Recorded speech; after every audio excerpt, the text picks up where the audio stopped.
देख रहे हैं, मैं हूं अशोक सिलवाल। कोई फैक्ट चेक करना चाहता है कि मुसलमान आज दलियों सवाल है। आसान नहीं होता सच के लिए लड़ना। जिसकी आवाज कोई नहीं बनेगा, उसकी आवाज हम बने। जो डर जाते हैं वो झूठ से कहां टकराते हैं।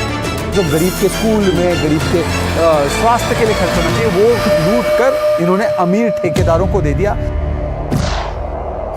सच को जानना हो तो झूठ पर करना होता है प्रहार, हर बार बार बार। मैंने आपसे पूछा, आपने ठीक है नहीं कहा ना आपने।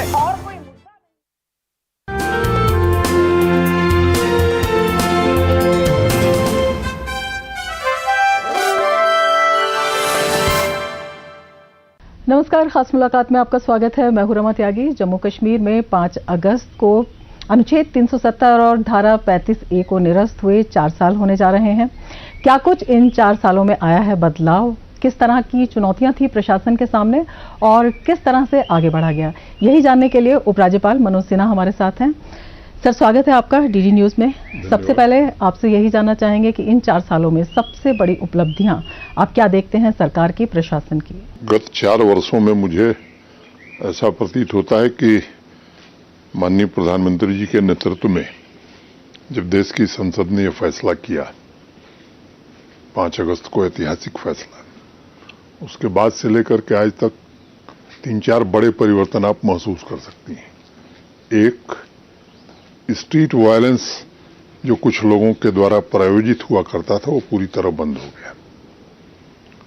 बंद कॉल्स जो अलगाववादी आतंकवादी संगठनों के द्वारा या पड़ोसी देश के द्वारा दिया जाता था वो पूरी तरह से बंद हो गया। और तीसरी जो सबसे बड़ी बात है, यहाँ का आम नागरिक अपनी इच्छा के अनुसार अब जी रहा है। मैं समझता हूं कि ये 3 बड़े परिवर्तन हैं। अनेक बातें और मैं कह सकता हूं कि 2 एम्स, 2 कैंसर इंस्टीट्यूट, 7 नए medical college, IIT, IIM, NIFT, अनेक ऐसे इंस्टीट्यूशंस, 1.5 लाख करोड़ रुपए के हाईवे और टनल के प्रोजेक्ट, मैंने ढेर सारे PMDP में, और भारत सरकार ने माननीय प्रधानमंत्री जी के नेतृत्व में जम्मू कश्मीर के इंफ्रास्ट्रक्चर डेवलपमेंट और बाकी डेवलपमेंट के लिए प्रयास किए हैं और पैसे दिए हैं। लेकिन ये जो 3 बड़ी उपलब्धियां मैंने बताई, मुझे लगता है कि इससे आम कश्मीरी या आम जम्मू कश्मीर का नागरिक राहत महसूस कर रहा है। एक समय था सूर्यास्त होने के पहले लोग घर के अंदर जाने की कोशिश करते थे। अब देर रात तक दुकानें भी खुली हैं। झेलम के किनारे जो वास्तविक आनंद है वो आप जाइए तो बच्चे भी ले रहे हैं, कोई संगीत का आनंद ले रहा है तो बुजुर्ग आदमी वहां वॉक कर रहा है। ये ऐसे बदलाव हैं जिसने आम आदमी के मन में एक नया विश्वास पैदा किया है कि नहीं, प्रधानमंत्री जी के नेतृत्व में जम्मू कश्मीर देश के बाकी हिस्सों की तरह अब स्वच्छंद वातावरण में यहाँ की आवाम रह सकती है। बिल्कुल, आपने बात कही स्वच्छंद और स्वतंत्र वातावरण की, और एक जो नागरिक है उसकी आवाम में विश्वास की, प्रशासन में विश्वास की, जो कहीं ना कहीं यहाँ पर नहीं था, वो किस तरह से आप हासिल करने में सफल रहे? नहीं, कई मोर्चों पर प्रयास हुआ है। एक तो सिस्टम डेवलप किया गया, दूसरा एक बड़ी स्पष्ट नीति थी कि शांति हमें खरीदनी नहीं, स्थापित करनी है। सिक्योरिटी फोर्सेस के बीच तालमेल बहुत बेहतर था। ट्रांसपेरेंसी और पीपल ओरिएंटेड गवर्नमेंट को प्राथमिकता दी गई। इसके कारण आम आदमी का विश्वास बढ़ा। जो मैं मानता हूं कि सबसे बड़ा नुकसान था इन घटनाओं का, वो सबसे ज्यादा सफरर था गरीब आदमी, क्योंकि वो लोग जो बड़ा धंधा करते थे या अनेक इस प्रकार के लोग अलगाववादी संगठनों से मिलकर के अपना व्यवसाय चलाते थे। लेकिन जो गरीब आदमी था, जैसे टूरिज्म बढ़ा, पिछले साल 1,88,00,000 लोग आए, तो शिकारा वाला भी आर्थिक रूप से संपन्न हुआ, हाउस बोट वाला भी संपन्न हुआ, टैक्सी वाला भी संपन्न हुआ, खोमचा वाला भी संपन्न हुआ, छोटे से लेके बड़े होटल वाले संपन्न हुए, माने उनकी आमदनी बढ़ी। तो ये जो गरीब आदमी था, इंफ्रास्ट्रक्चर के काम चल रहे हैं तो वो लोग भी वहां काम पा रहे हैं। कोई टेंडर पा रहा है तो कोई वहां काम कर रहा है, कोई पेटी कॉन्ट्रैक्टर के रूप में काम कर रहा है, तो इकोनॉमी ग्रो कर रही है।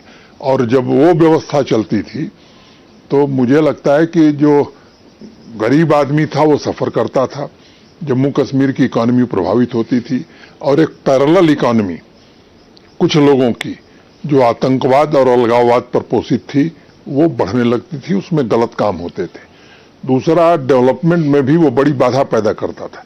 अब बंद काल आ गई, पता चला इंजीनियर सड़क बंद के कारण नहीं जाएगा, सड़क बन रही है काम नहीं होगा, बिजली किसी गांव में ट्रांसफार्मर खराब है नहीं बदला जाएगा, तो अकाउंटेबिलिटी भी आई इसके कारण। अब हर काम की जियो टैगिंग होती है, फोटोग्राफी होती है, तब पेमेंट होता है, तो ये बड़ा परिवर्तन आया है। एक बड़ा विश्वास बढ़ा है, एक बड़ा संदेश यहाँ से जा रहा है जब विकास कार्यों की बात होती है। लेकिन उससे पहले जो शासन प्रशासन यहाँ पर था, लोगों से हमने बात की तो उनका कहना है कि यहाँ पर जो परिवारवाद था, जो यहाँ पर भ्रष्टाचार था, वो बहुत हावी था, उससे लोग काफी नाराज भी हैं और अभी लोग जो हैं वो उस मोर्चे पर खुश हैं। तो अब आप कितनी पारदर्शिता ला पाए हैं, कितना उनका और विश्वास हासिल करने के लिए क्या नए कदम उठाए गए? भारत सरकार समय समय पर मूल्यांकन कराती है राज्यों के और यूटीज के प्रशासन की। जितने पैरामीटर्स हैं, ट्रांसपेरेंसी में भी हमारी परफॉर्मेंस बहुत अच्छी है। मैं कह सकता हूं कि किसी राज्य से हम कम नहीं हैं। ई गवर्नेंस में हम यूटी श्रेणी में 1 नंबर पर है। 450 से ज्यादा सर्विसेज हमने ऑनलाइन कर दी है। और एक नई बात, पब्लिक सर्विस गारंटी एक्ट की अधिकांश सर्विसेज हम ऑटो एस्केलेशन मोड पर करते जा रहे हैं, ताकि आम आदमी को जो समय सीमा है उसके भीतर ये सेवाएं मिल सके। अगर काम के रफ्तार की मैं बात करूं तो जिस वर्ष मैं आया था उसके पहले 9,229 प्रोजेक्ट पूरे हुए थे। आज हम 92,600 प्रोजेक्ट पूरे कर रहे हैं, तो 10 गुनी रफ्तार बढ़ गई है हमारी काम की। 3 टियर पंचायती राज सिस्टम हमने लागू कर दिया है। 35,000 से ज्यादा काम चुने हुए जनप्रतिनिधियों ने जो तय किया है वो यहाँ हुआ है। अभी G20 का आयोजन हुआ था, वैसे तो वर्किंग ग्रुप की बैठक थी, लेकिन सबसे ज्यादा पार्टिसिपेशन यहाँ की बैठक में था। और उस समय जो अतिथि आए थे या G20 के पार्टिसिपेंट्स थे, मुझे बताते हुए खुशी है कि एक तो सबसे ज्यादा पार्टिसिपेंट यहाँ आए और जो भाव लेकर के यहाँ से गए। मैं जो समझ पा रहा हूं कि अब कई देश जो एडवाइजरी जारी किए हुए थे, फॉरेन टूरिस्ट कम आते थे कि कश्मीर में जाए कि न जाए, मैं समझता हूं उन स्थितियों से भी अब कश्मीर बाहर आ रहा है, फॉरेन टूरिस्ट भी आएगा। और आप मीडिया के जो साथी आए थे वो देख करके गए। अनेक लोगों ने कहा साहब 30-35 वर्षों में तो ऐसा खूबसूरत श्रीनगर हमने देखा ही नहीं था। ये सफलता इसलिए भी जो है महत्वपूर्ण होगी क्योंकि इसमें जो आम लोग थे पहले शासन से बहुत दूर रहते थे, शासन में उनकी जो भागीदारी सुनिश्चित हुई है वो भी एक बड़ा फैक्टर है इसमें। स्वाभाविक रूप से आज 32-33 हजार चुने हुए लोग जनता के द्वारा वो विकास कार्यों का फैसला करते हैं, वो निगरानी करते हैं। और हमने सिस्टम इस तरह का ट्रांसपेरेंट बना दिया है कि अब ट्रेजरी बिल ही नहीं लेगा जब तक कि काम जो हुआ है उसका फोटोग्राफ नहीं लग जाएगा। और अब तो कोई भी नागरिक अपने मोबाइल फोन पर देख सकता है कि अगर उसके गांव में कोई इंफ्रास्ट्रक्चर का काम हो रहा है, सड़क बन रही है, तो उसकी लागत कितनी है, कब तक बन जाएगी, कब शुरू हुई है, और वो हमसे सीधे सवाल कर सकता है। और हम रैस रैपिड असेसमेंट सिस्टम भी लागू किए हुए हैं। लोगों से राय लेते हैं कि साहब हमारी स्वास्थ्य सेवाएं कैसी हैं, बिजली की सप्लाई कैसी है, काम कैसा हो रहा है। और मुझे बताते हुए खुशी है कि मोर देन 90% हमारा अप्रूवल रेटिंग है, 90% हमारी सेवाओं से लोग खुश हैं। और एक बात मैं जानता हूं कि कोई पूर्णांक नहीं होता है, हर व्यवस्था में सुधार की गुंजाइश रहती है। जो भी सुझाव मिलते हैं हम कोशिश करते हैं ईमानदारी से उसे और उत्तर बढ़िया किया जा सके। बिल्कुल, कई अन्य और बातें हैं जिन पर चर्चा करना बेहद जरूरी है। 370 के बाद बहुत से संशय भी लोगों के मन में थे और उनमें एक बड़ा था भू स्वामित्व को लेकर। वो संशय लोगों के मन से किस हद तक निकाले जा चुके हैं? देखिए, एक बात समझिए कि जो कृषि योग्य भूमि है, जिस तरह हिमाचल और उत्तराखंड के लोगों को अधिकार है कि कृषि योग्य भूमि वहां के जो निवासी हैं उनके अलावा कोई नहीं ले सकता, वो कानून यहां भी वो प्रोटेक्शन हमने यहां के नागरिकों को दिया है। जम्मू कश्मीर का जो डोमिसाइल नहीं है वो एग्रीकल्चरल लैंड नहीं खरीद सकता है, लेकिन दूसरी तरफ यहाँ कुल मोटे तौर पर आजादी के बाद से लेकर के 2021 तक कुल 13-14 हजार करोड़ का इंडस्ट्रियल इन्वेस्टमेंट या मैं कहूं कि प्राइवेट इन्वेस्टमेंट आया था। एक भारत सरकार के सहयोग से न्यू इंडस्ट्रियल स्कीम 2021 में आई। अब एक बात सबको समझनी चाहिए कि अगर कोई इंडस्ट्री लगेगी तो स्वाभाविक रूप से जमीन पर ही लगेगी। कोई अस्पताल बनेगा तो हवा में तो नहीं बन सकता है।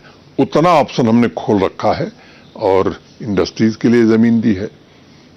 टूरिस्ट बढ़ रहे हैं तो होटल बने, इनके लिए भी जमीन देंगे। मेडिकल कॉलेज और अस्पताल बने, इनके लिए भी जमीन दे रहे हैं। इंस्टीट्यूशंस आए, इनके लिए भी जमीन दे रहे हैं।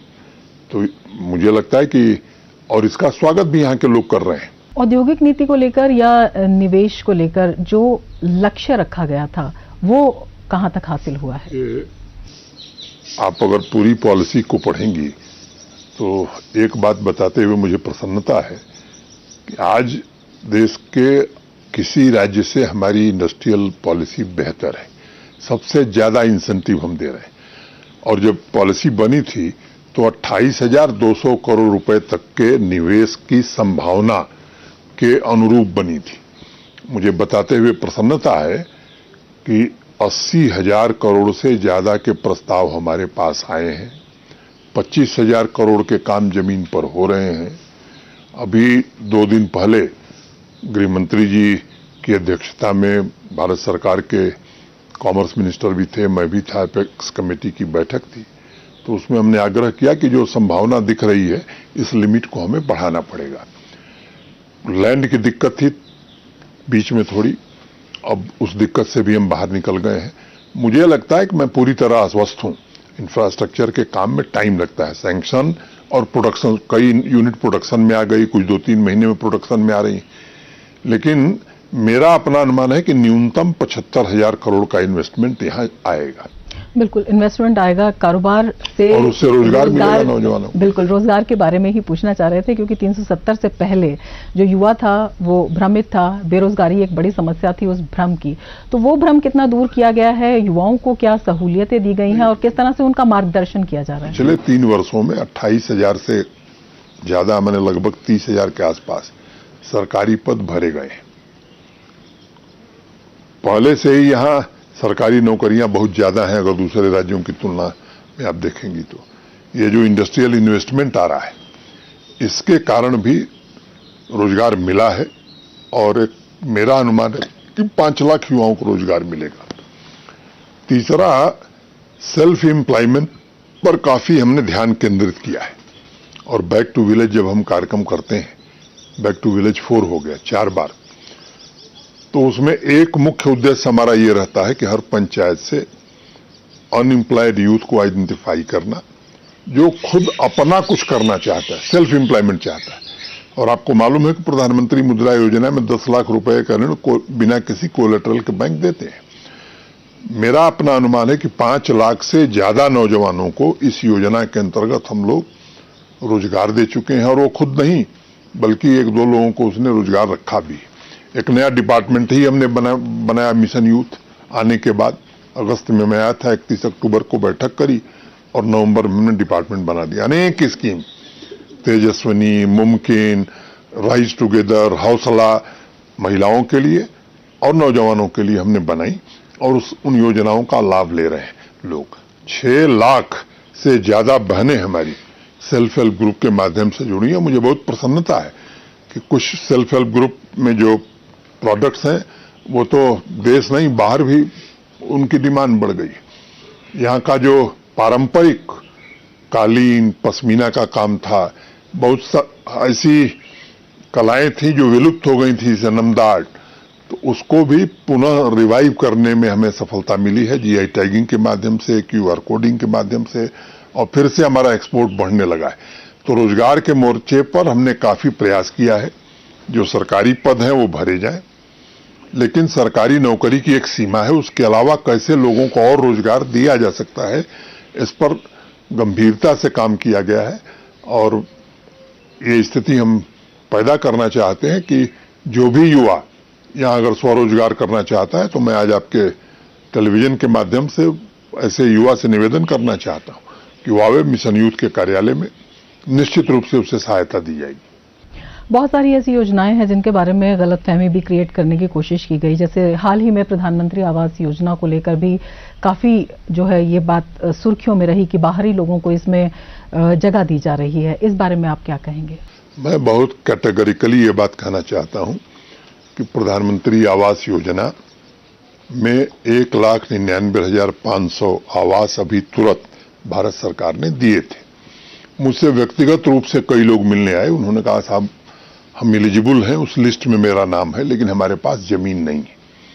तब हमने फैसला किया कि ऐसे लोग जो प्रधानमंत्री आवास योजना में एलिजिबल हैं, पात्र हैं, अगर उनके पास अपनी जमीन नहीं है तो हम सरकारी जमीन उन्हें देंगे।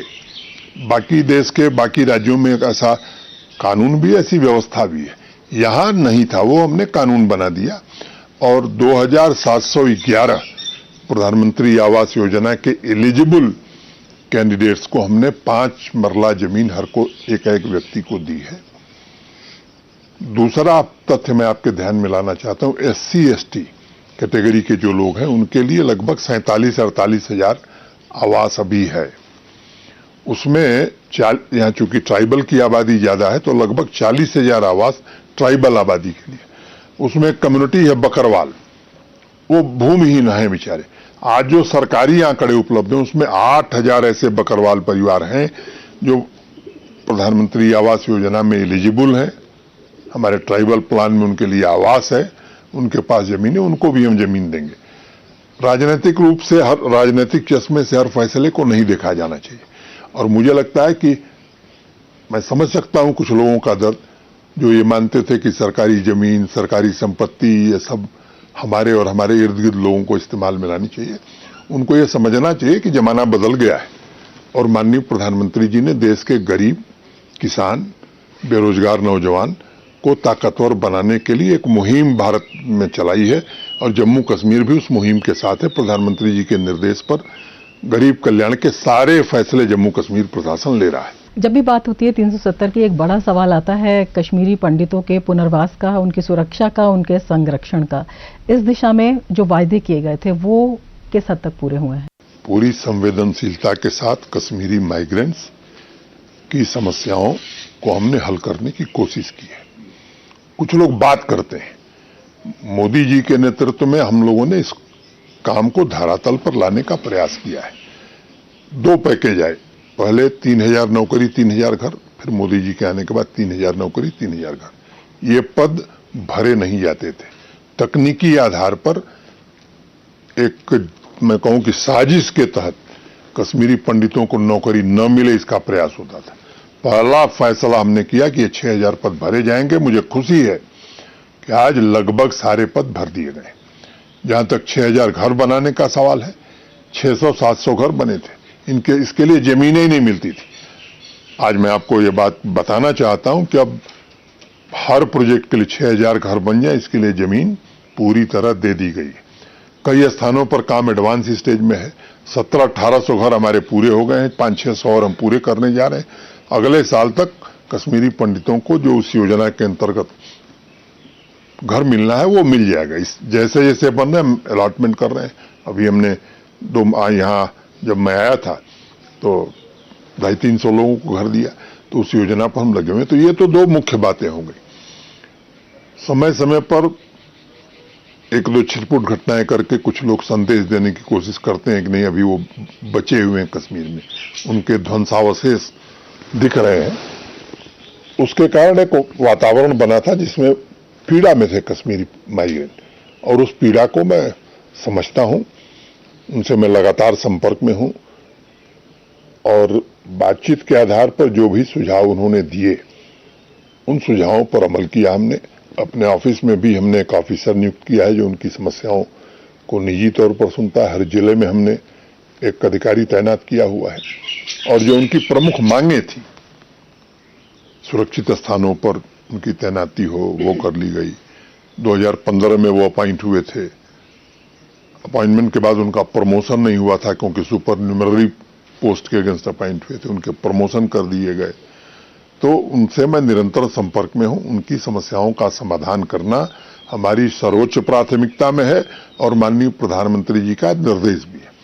रही बात और लोग कैसे आवें, कई चीजें हैं जो मुझे लगता है कि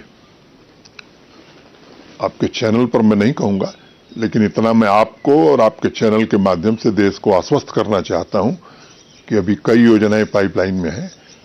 मोदी जी की सरकार, जम्मू कश्मीर प्रशासन पूरी तरह से प्रतिबद्ध है। एक तो ऐसा वातावरण बनाना, कई लोगों को मैं जानता हूं जो यहां से चले गए थे आकर के अपना घर बनाए, वो स्थिति बनाने में पिछले 4 सालों में हमें सफलता मिली। सरकारी प्रयास भी इसके लिए होंगे कि इन लोगों को जगह मिले, रियायती दर पर मिले, एक घर बना सके। और एक सोच में भी बदलाव आया है। अब यहाँ के हमारे कश्मीरी भाई भी, मुसलमान भाई भी, वो महसूस कर रहे हैं और अनेक लोग खुलेआम कह रहे हैं कि बिना कश्मीरी पंडितों के कश्मीर अधूरा है। तो एक व्यापक सामाजिक बदलाव हुआ है।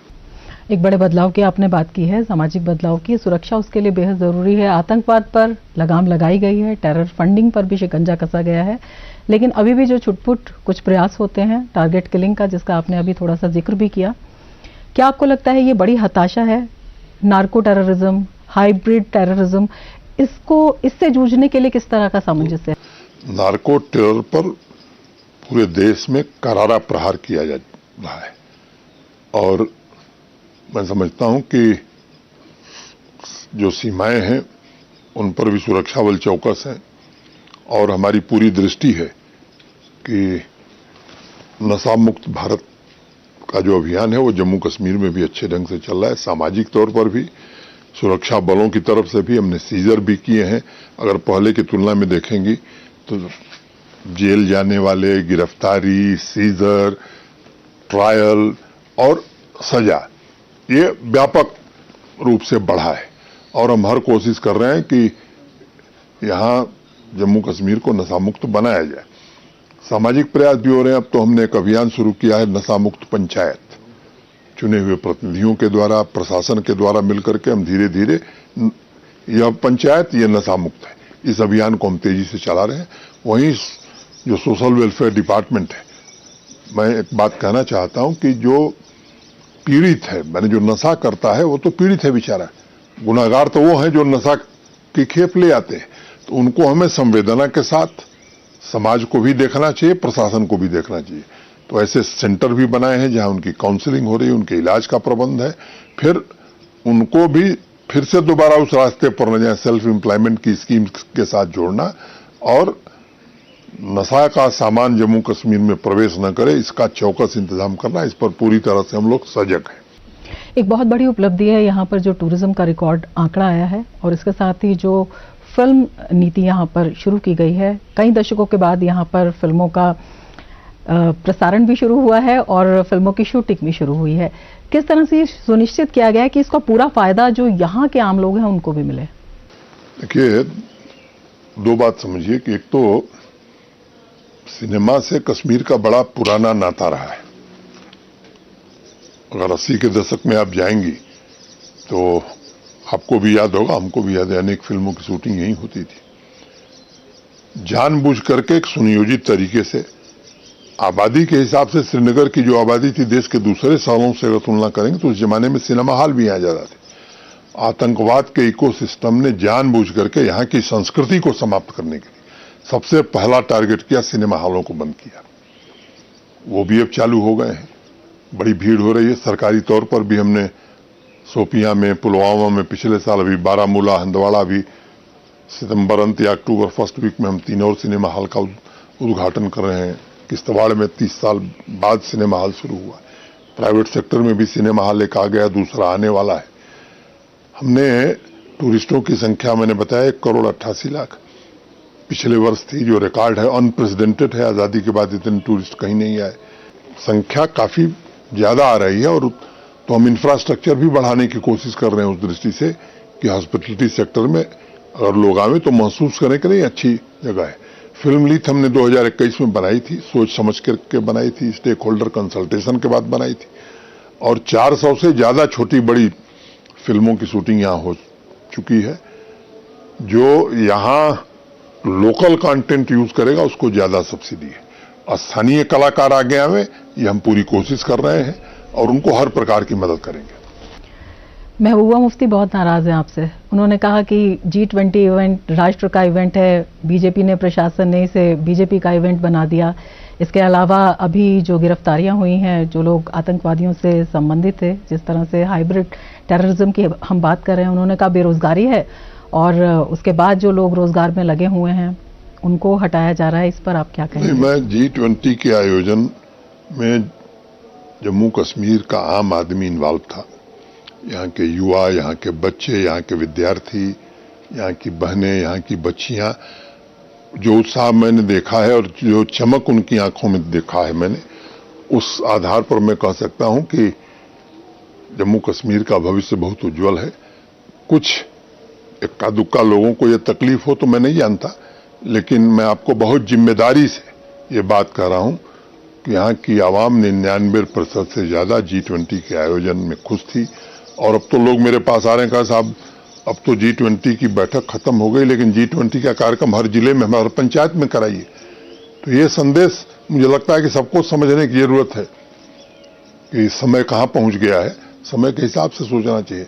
दूसरा यह कि आतंकवाद और सरकारी तंत्र में जो आतंकवाद के आधार पर घुसे हुए हैं लोग, तो कोई कहे कुछ भी कहे, मुझे लगता है कि जब भारत का संविधान बना था तो इस पर काफी बहस हुई थी और तब संविधान में 3112C का इंक्लूजन हुआ था।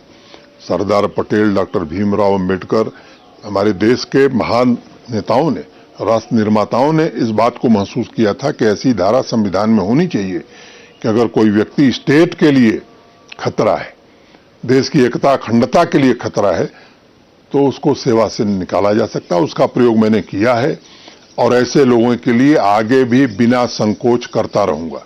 एक और सवाल आता है, आपने चुनाव की ही बात कही है, माहौल यहाँ पर शांतिपूर्ण है और व्यवस्था पटरी पर काफी कुछ आ चुकी है। काफी कुछ नहीं, पूरी तरह से आ चुकी है। तो ऐसे में सवाल होता है कि चुनाव कब होंगे? आप वरिष्ठ पत्रकार हैं, आपको मालूम है कि चुनाव कराना ये चुनाव आयोग का दायित्व, एक संवैधानिक संस्था है। चुनाव कराने की कुछ प्रक्रियाएं, उन प्रक्रियाओं का चुनाव आयोग ने अपने संवैधानिक दायित्वों का निर्वहन करते हुए पालन किया है। डिलिमिटेशन का काम पूरा हो गया। अब 2015 की वोटर लिस्ट पर तो चुनाव 2023 और 24 में होते नहीं। मतदाता पुनरीक्षण का काम भी पूरा कर लिया है। अब संवैधानिक संस्था खुद तय करेगी कब चुनाव होंगे। जहां तक जम्मू कश्मीर प्रशासन का सवाल है, जब भी भारत निर्वाचन आयोग कहेगा, मैं ये बात कहता हूं कि हम पूरी तरह से तैयार हैं। और अनावश्यक रूप से कुछ लोग इसको लेकर के राजनीतिक रोटियां सेकने की कोशिश करते हैं। जब देश के गृह मंत्री जी ने देश की संसद में ये बात कही, delimitation first, then election, then statehood, मुझे लगता है कि जो लोग संसदीय परंपरा को जानते हैं वो इस महत्व को समझते हैं कि भारत की संसद में कही हुई बात का महत्व क्या होता है। और जो लोग संवैधानिक पदों पर रहे हैं, जो लोग संसद के सदस्य रहे हैं, मुझे लगता है कि उनको तो अवश्य ही मालूम होगा कि संसद में कोई एश्योरेंस दिया गया तो निश्चित रूप से उसका पालन होगा। और अंत में आपको बधाई देना चाहेंगे, अमरनाथ यात्रा इस बार की सबसे बड़ी यात्रा, काफी समय के बाद 2 महीने की यात्रा हुई है और 21 दिनों के अंदर ही 3 लाख का आंकड़ा पार कर गया है। ये पूरी व्यवस्था एक बड़ी उपलब्धि तो शासन प्रशासन की है ही, कितना बड़ा संदेश है देश में भी और विदेश में भी? देखिए, ये केवल एक धार्मिक यात्रा नहीं है, मुझे लगता है कि जम्मू कश्मीर की संस्कृति को भी ये प्रदर्शित करती है। टोपोग्राफी कठिन है, चुनौतियां बहुत हैं, बात करना और काम करना दोनों में बड़ा अंतर है। 13,000 फुट की ऊंचाई पर सड़क बनाना, सेफ्टी रेलिंग लगाना, बिजली पहुंचाना, पर्याप्त पानी पहुंचाना, लोगों के खाने का प्रबंध करना, स्वास्थ्य का इंतजाम, चिकित्सा का इंतजाम करना, ये दुष्कर कार्य है। और मुझे संतोष इस बात का है कि 21 दिन में 3 लाख यात्री हमारे, आज जो आंकड़ा मेरे पास है, 3,20,000 के आसपास लोगों ने अब तक, आज 23वां दिन है, यात्रा कर ली है। और गत वर्ष की तुलना में अगर मैं देखता हूं तो लगभग 82-83 हजार लोगों ने ज्यादा यात्रा की है। हम भी यात्रियों से भी, हम श्रद्धालुओं से भी फीडबैक लेते हैं। आज भी मैं गया था नुनवान, वहां से लौट के आया हूं, दर्शनार्थियों से मिलकर के आया हूं और काफी प्रसन्नता व्यक्त लोग कर रहे थे। जम्मू कश्मीर प्रशासन, Shri Amarnath shrine board, army, Jammu Kashmir police, हमारे सीएपीएफ के जवान, ये बहुत ही तन्मयता के साथ लोगों की सेवा में लगे हैं 24/7। और उसके साथ साथ यहाँ की आवाम, जम्मू कश्मीर की आवाम भी इस यात्रा में पूरा सहयोग कर रहे हैं, चाहे कश्मीर के लोग हों चाहे जम्मू के लोग हों। और आप समझिए कि यहाँ की इकोनॉमी को बड़ा योगदान देती है यात्रा। और जैसा मैंने पहले कहा कि ये 3,20,000 जो लोग हैं, अभी 31 अगस्त तक यात्रा है, ये हमारे ब्रांड एम्बेसडर होकर के देश के बाकी हिस्सों में जाएंगे। अब तो विदेशों से भी लोग आए यात्रा में, आपने वीडियोस देखे होंगे। तो ये जाएंगे, 100 लोगों को बताएंगे, तो जो 1,88,00,000 का आंकड़ा था वो 2 करोड़ नहीं 2.25 करोड़ अगले साल क्रॉस कर जाएगा। तो यहाँ की इकोनॉमी ग्रो करने में इस यात्रा का बड़ा योगदान है, लोगों को रोजगार उपलब्ध कराने में इस यात्रा का बड़ा योगदान है। और भगवान भोलेनाथ की कृपा है, बर्फानी बाबा की कृपा है, क्योंकि विज्ञान जितनी तरक्की कर ले, प्रकृति पर विजय पाना अभी मुझे लगता है कि मुश्किल हो जाता है। बीच में 2 दिन यात्रा हमें रोकनी पड़ी थी, बड़ी चुनौतियां आई थी। इतना पानी आ गया हमारे एक डैम में जहां हाइड्रो पावर का प्रोडक्शन होता है कि हमारी हाईवे, जम्मू श्रीनगर हाईवे टूट गई। लेकिन तात्कालिक युद्ध स्तर पर काम करके उसे रिस्टोर किया गया, यात्रा पुनः प्रारंभ हो गई है। और इसमें पूरा प्रशासन, श्राइन बोर्ड, फोर्सेस के लोग और यहाँ की आवाम, सबका सहयोग है। मैं सबको हृदय से बधाई देना चाहता हूँ। श्री अमरनाथ श्राइन बोर्ड के अध्यक्ष के नाते मैं आभारी हूँ एक एक व्यक्ति का, और अपने प्रशासन के सभी सहयोगियों, army, Jammu Kashmir police, CAPF के सभी जवान और अधिकारियों का, जिन्होंने पूरा सहयोग किया है। सुरक्षा भी है, सामाजिक आर्थिक विकास भी हो रहा है, राजनीतिक प्रक्रिया भी यहाँ पर लगातार रूप से जो है वो जारी है। अब वो प्रोसेस शुरू हो चुका है। आगे का जो मार्ग है उसे आप किस तरह से देखते हैं? मुझे जो स्पष्ट रूप से दिखाई पड़ रहा है और जो मैं अनुमान कर पा रहा हूं कि ये शारदा पीठ जो देश का गौरव था, किन्हीं काल कारणों से, मैं कहूं कि किसी दुष्चक्र में फंस करके ये अपना गौरव खोया था अतीत में। अब यहाँ का युवा वो सपने देख रहा है कि अब उसके हाथ में पत्थर नहीं, लैपटॉप हो, अब वो इंडस्ट्री 4.0 में सबसे ज्यादा भूमिका निभा सके। और माननीय प्रधानमंत्री जो विकसित भारत की बात करते हैं, जब हम आजादी का शताब्दी वर्ष मनाएं, तो मुझे लगता है कि जम्मू कश्मीर की आबादी के हिसाब से जम्मू कश्मीर का भी कंट्रीब्यूशन देश के किसी हिस्से से कम नहीं होगा। और इसका प्रमाण उन आंखों में मैंने देखा जब पिछले साल तिरंगा यात्रा निकली थी, जिस सोपैया और पुलवामा को देश दूसरे कारणों से जानता था, वहां 8-8 हजार 10-10 हजार नौजवान, नौयुवतियां हाथ में तिरंगा लेकर भारत माता की जय के नारे लगा रहे थे। उस दिन मुझे विश्वास हो गया कि अब जम्मू कश्मीर निश्चित रूप से जो शारदा पीठ था, देश को दिशा देता था, देश का किरीट था, देश का मुकुटमणि था, वो अपना गौरव हासिल करेगा। बहुत शुभकामनाएं आपको डीडी न्यूज़ की तरफ से भी, धन्यवाद और बहुत शुक्रिया बातचीत के लिए। बहुत धन्यवाद।